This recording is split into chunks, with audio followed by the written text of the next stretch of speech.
নিতুজ হেসেলে আপনাদের স্বাগত। আজকে হঠাৎ করে কুমড়োর ডাঁটা চচ্চড়ি খাওয়ার খুব ইচ্ছা হলো, তো ছাদ বাগান থেকে একটু কুমড়োর ডাঁটা কেটে নিয়ে এসে ভালো করে ছাড়িয়ে টুকরো টুকরো করে কেটে পরিষ্কার করে নিলাম।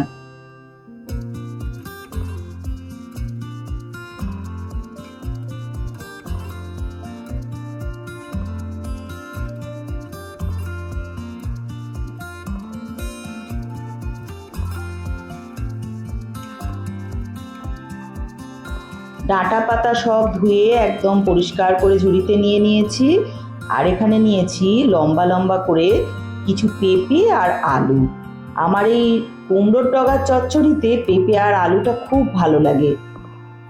কড়াই বসিয়ে দিয়ে গরম হলে তার মধ্যে দিয়ে দিলাম সর্ষের তেল। রান্নাটা কিন্তু পুরোটাই সর্ষের তেলে করতে হবে, তাহলে কিন্তু স্বাদটা ভালো হবে।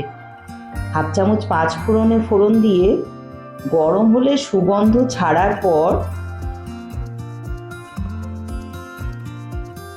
একে একে সব সবজিগুলোকেই দিয়ে দেবো। প্রথমে দিয়ে দিলাম আলুগুলো, দিয়ে একটু নাড়াচাড়া করে নেব।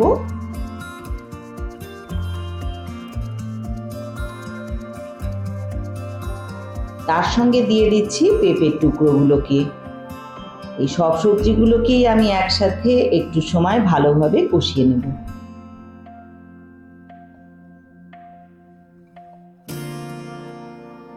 অনেকটা ভাজা হয়ে এসছে। এবারে ডাঁটা পাতা সব কিছুই একসাথে দিয়ে দিলাম, দিয়ে এবার ভালো করে একটু কষিয়ে নেব। ডাঁটা পাতাগুলো কিন্তু একটুতেই নরম হয়ে যাবে, ছাদ বাগান থেকে আনা খুব কচি।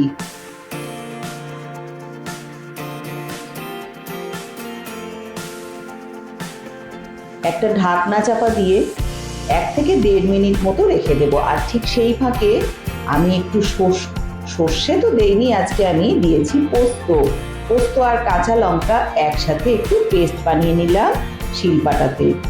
দেখুন শাক ডাঁটা সব কিন্তু অর্ধেক হয়ে গেছে। এই সময়ই দিয়ে দিতে হবে পরিমাণ মতো লবণ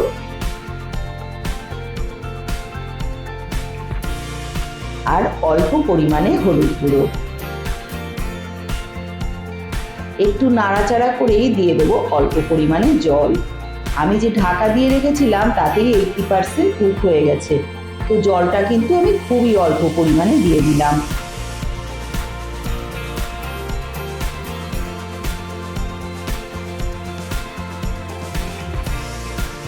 সব সবজিগুলো সিদ্ধ হয়ে গেছে। এবারে আমি পোস্তর যে পেস্ট বানিয়ে রেখেছিলাম না, সেইটাকে আমি দিয়ে দিলাম, দিয়ে একটু ভালোভাবে মিশিয়ে নিলাম।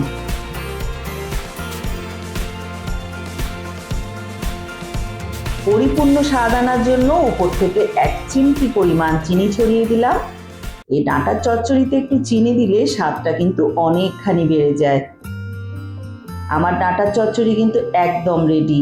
আমি একটা বাটির মধ্যে নামিয়ে নিলাম। গরম ভাতের সঙ্গে দুর্দান্ত লাগবে।